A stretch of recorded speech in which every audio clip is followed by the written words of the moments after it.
What is going on? I am Cole and welcome back to my channel. In this video, I'm going to go over some of the comics that I'm looking most forward to that are coming out on March 8th, 2023. So if you want to see what my most anticipated comics are for this new comic book day, make sure you stick through that intro.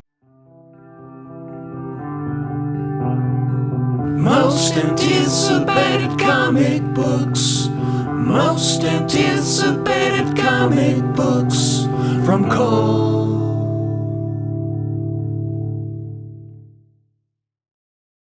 So for those of you who are new here, this is where I kind of go over where I get my information. The reason that I do this is that I use a website that is called League of Comic Geeks. And while I really like this website because it's one of the few websites that kind of has everything there, previews, sometimes doesn't have some of these indie books because they go through Lunar, and same with DC. My shop does not use them to sign in, so you can actually see what books are coming out. The reason that I want to let you know this is that some of the books that I talk about here don't actually come out. And the reason that I like to go over the site is because I think it's a great resource for anyone looking to either review comics or try and make a pull list. But, there is sometimes where books are wrong. And unfortunately, that makes it, when you make a video like this a little bit early, sometimes it makes it a little bit harder to be able to get you all of the information before it really comes out. One of the things I've recently added to this video is that I bring in a guest. So what I'm usually going to do is I'm going to talk about some of the books that I'm into, whether it be the number ones. Usually I let the guest come in and then I go into ongoings, or I switch those two around depending on what the week looks like. But this week, to me, it is a fairly light week. I think I had to technically add some books on to make this a full list of 5 books. I usually talk about one that either I think I missed last week or that maybe I talked about originally, but I didn't do as well as I wanted it to after reading it. But once again, let's get into which books I'm excited about. If you've been following me for a little bit, you have realized that I switched to DC UI Ultra, which is DC's digital reading platform. The reason that I did that is that it is a lot cheaper to be able to kind of just read DC stuff as you will. The only issue is that when it hits the shelf, you get it about a month after. But there is one book that I am fairly excited about from DC, and that is Adventure of Superman, John Kent, #1. I really liked what Tom Taylor did on that Superman run that he had. I thought it was pretty fun, and it was something that, while it wasn't like anything revolutionary, I think it did a cool way of introducing this character and kind of giving this character a different backstory. Because this is a #1, you know that it has a ton of different covers, but if I'm being honest, I still think of all of the covers, my preferred cover is going to be just the standard A cover. From what I can tell, it seems to be the best. Usually I've always been part of A cover gang, but as I've switched over to this DC UI, I've been grabbing a few of these variants just because, I like them and I want to kind of still support DC a little bit, but by using this platform, it frees up a little bit of space to just be able to buy a variant here and there. And we have one other #1, and that is going to be Ridgeline #1. This is from writer PJ Tagle and artist Roberta Ingrantia. I think I got that one right, but I could be wrong. This is a book coming out from Aftershock Comics, and let me just read to you the solicit here. Jack and Janie Sparks, a father and daughter team of wilderness survival guides, are hired to lead a fractional, exclusive team of grueling primitive on a remote Montana mountain. Little do they know their client has enemies who find the isolated retreat to be a perfect opportunity to strike. Will Janie and Jack's survival skills be enough to keep their pampered techies and themselves alive? So yeah, I think, it says this is a pulpy, violent action adventure. It looks kind of cool. I only see the cover here. I've been kind of in and out on Aftershock, but I feel like after what has happened with them,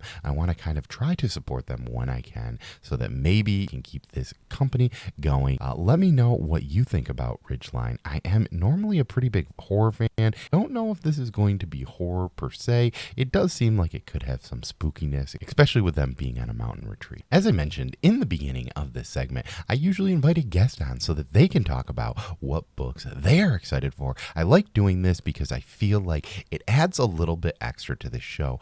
I might have a stagnant kind of thought process on how I read comics and comics that I like. So by inviting other people from the community in, it helps, open your eyes to new books. So if you would like to be on this show, please reach out to me. I have my Instagram down below, or there is an email address in there too. We can set something up. You do not have to have a channel. If you are just somebody who watches this and you want to talk about a comic, I would love to have you on. But my guest today is going to be Chris from Fortress of Comic News. So let's see which book Chris is going to pick. Hey, Cole, thanks for inviting me on.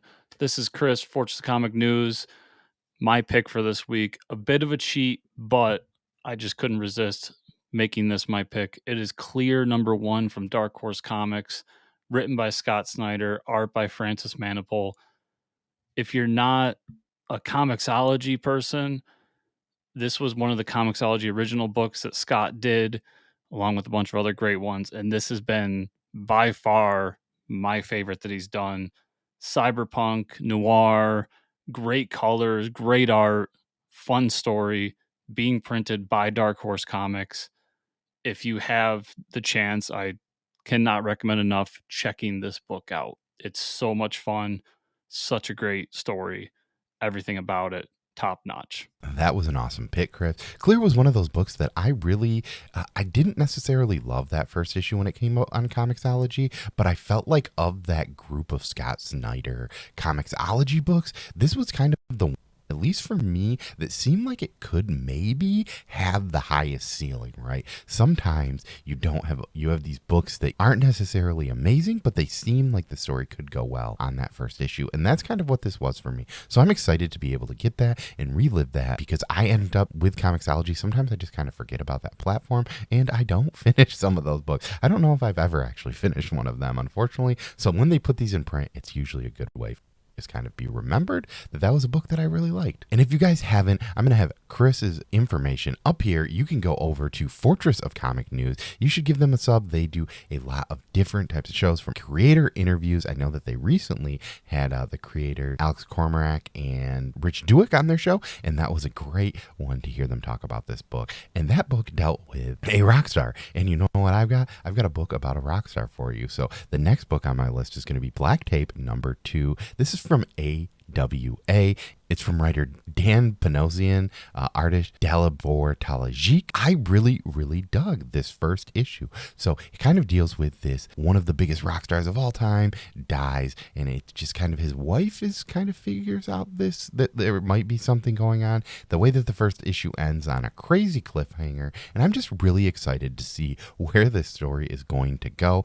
There has been, in that first issue, there was talks of this other album that he released, and I think that we maybe get the main character has found it. So I want to see what with that. I know this has kind of been pitched as sort of a horror book, but we didn't see a lot of that in the first stuff. So I'm excited to see how this second issue really pans out.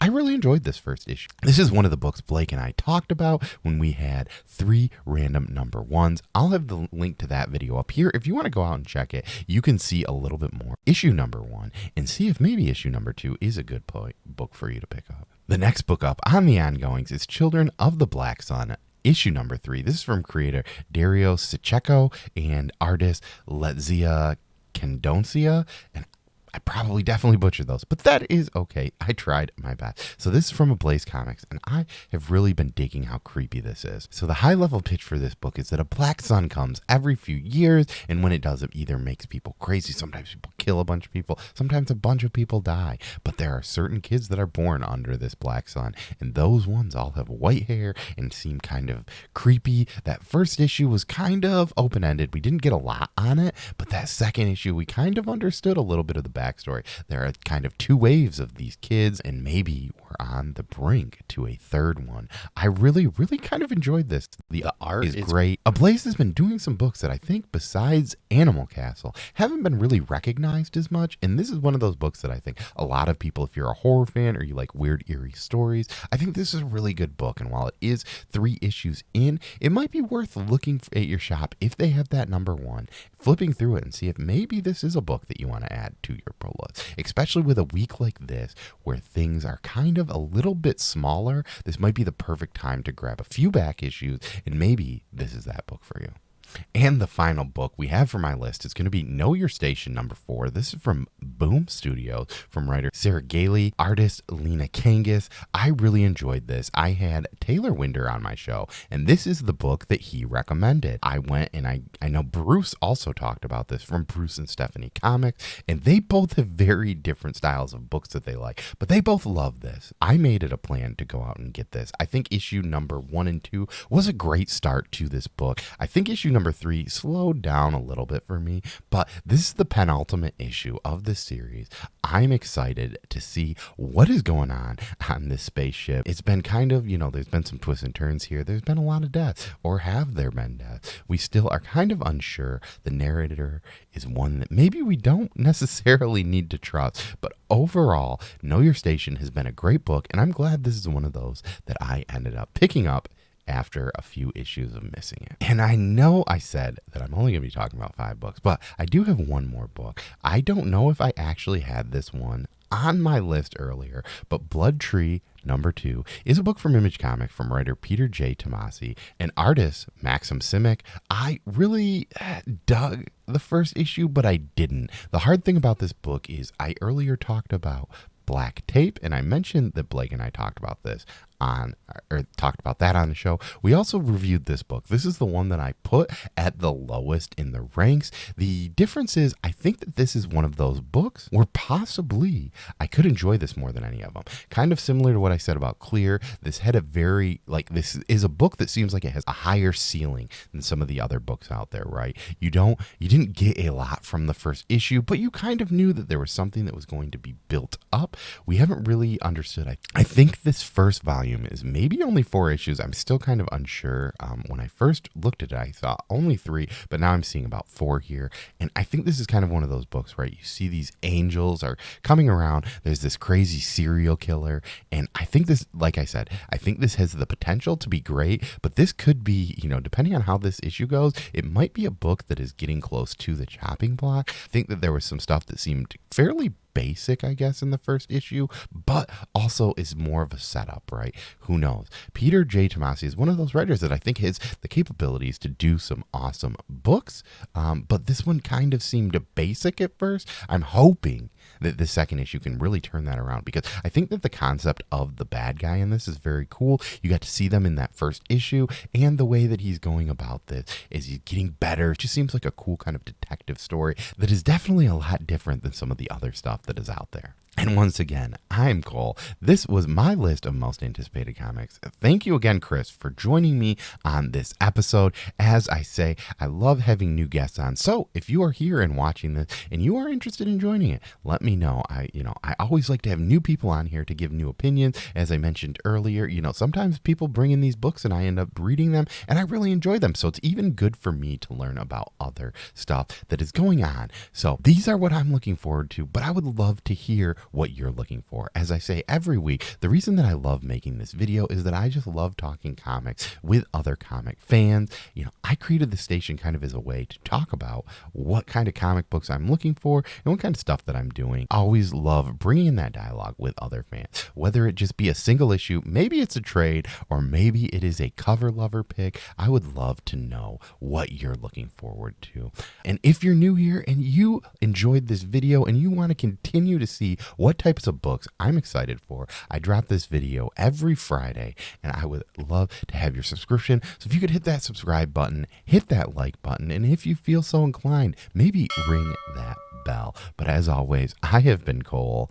A wise man once said, ride on and peace. And I know I just said goodbye, but if you're here and you didn't actually subscribe, why don't you hit my face here? You can subscribe from there. I'll have a video showing off some CBC slabs here, and down here is my playlist of other most anticipated comic videos if you want to see some of my backlog.